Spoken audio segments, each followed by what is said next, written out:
Good morning, Reverend Tony here, thinking about some books I've been reading lately.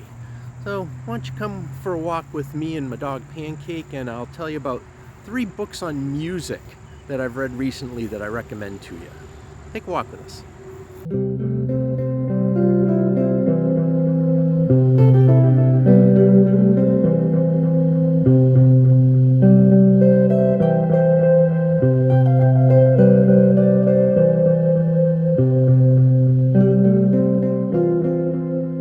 Before I get into the books, just a reminder that if you like these videos, please subscribe, share, leave us a comment, follow the Facebook page. Anything you can do like that helps me out a lot. Thank you.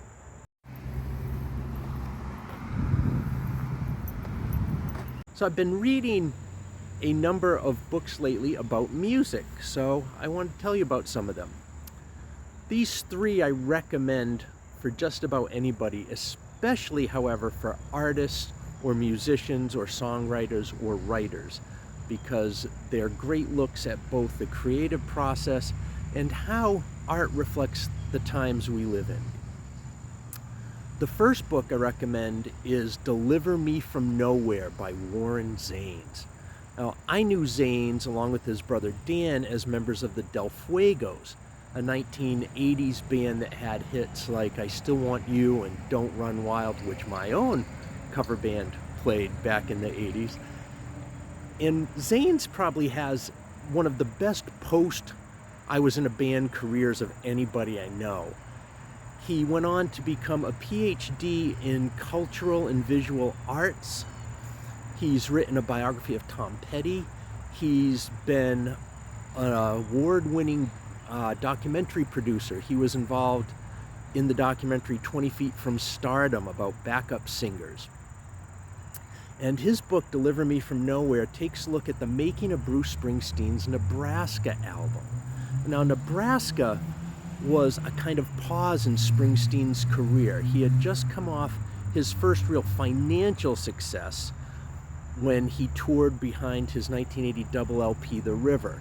Although he had been well known, he had released Born to Run and Darkness on the Edge of Town, didn't really make a lot of money due to legal hang-ups with the former manager and various things. So just starting to have real financial success, he had some songs written and he put them on hold to record some more. The songs he already had and the songs that he was about to record he thought would be on his next album. That album turned out to be Born in the USA, the album that launched him to mega worldwide superstardom. Yet, in the early 80s, he sat in a bedroom in a rented house in New Jersey with a then very brand new 4-track cassette recorder. Just him, his voice, his guitar, his harmonica, and record a bunch of songs that he thought would be demos to play for the E Street Band for the upcoming record. And yet, when he played these for his manager and some other people, they thought, hey, put this out just as it is, with the mood and the sound a little raw. And that got issued as the album Nebraska. And Nebraska is a dark and moody album. Springsteen was just kind of coming into dealing with his own demons, his past, his growing up, had just a bit of a pause in his life that all this stuff was starting to surface.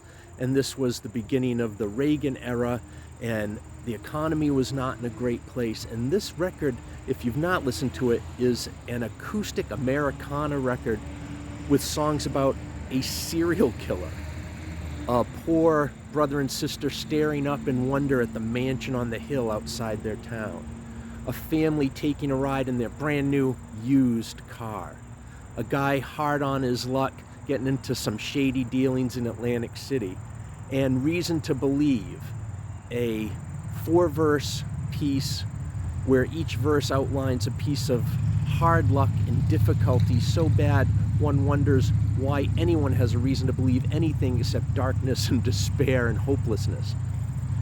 And this was a tour de force record. It was critically acclaimed. It's still one of his fans' favorite records. It's one of my favorite records of Springsteen's. And Zanes does an amazing job of catching an artist just verging on the peak of their success, pausing everything to do something that may have been seen as not the greatest move to make. And yet these songs are powerful, and they talk about the people and tell the story Springsteen is famous for, the kind of working class, every man, every woman stories that his story songs are about. It's a really powerful record, and Zanes takes a look at that creative process, what was going through his mind as an artist, Springsteen, and what he was dealing with, and how this was coming out in light of, you know, the economic situation, the country, and all these difficult, hard stories that rose out of that. But it's like blues music, where you get into some kind of down music to feel up. It has a very, very strange effect. It's a powerful record. It takes you through a lot of really awesome human emotions. Highly recommended as a spiritual read, actually, and as a read on the creative process.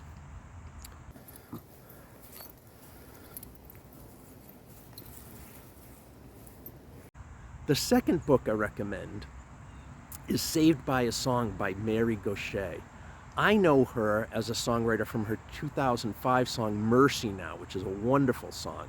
She's an acclaimed songwriter and may be known more as a songwriter than as a performer, and lots of country and pop artists have recorded her songs over the years. Her book, Saved by a Song, is a bit of a memoir about how she went from being a chef, and a kind of acclaimed chef with restaurants in New Orleans and Boston, to having trouble with alcohol and surfacing to chase her passions, which was music and being a songwriter. And she takes a real interesting look on how an artist's personal experience surfaces in art, and she takes a look at the part of the creative process that's so often overlooked, is that even great ideas need a lot of editing and revisions and revising and re-recording. And she also takes a look at what it's like to write with other people, to collaborate on art with others. Great book on the creative process, and highly recommended not only for musicians or songwriters, but for writers, poets, artists of any kind. Fantastic. The third book I recommend that I've read recently about music is Music is History by Questlove. Questlove is known as the founder and one of the leads of the band The Roots, which for maybe 10 years now has been the house band for Jimmy Fallon's Tonight Show. And I was never really much into the Roots music, but I love this book. He takes a look at the last 50 years in American history, and through personal reflection, his own personal history, ties it to what's going on in the country and to the music that he was listening to and that was coming out at the time. I especially liked his reflections on Stevie Wonder in the 70s and on Prince in the 80s.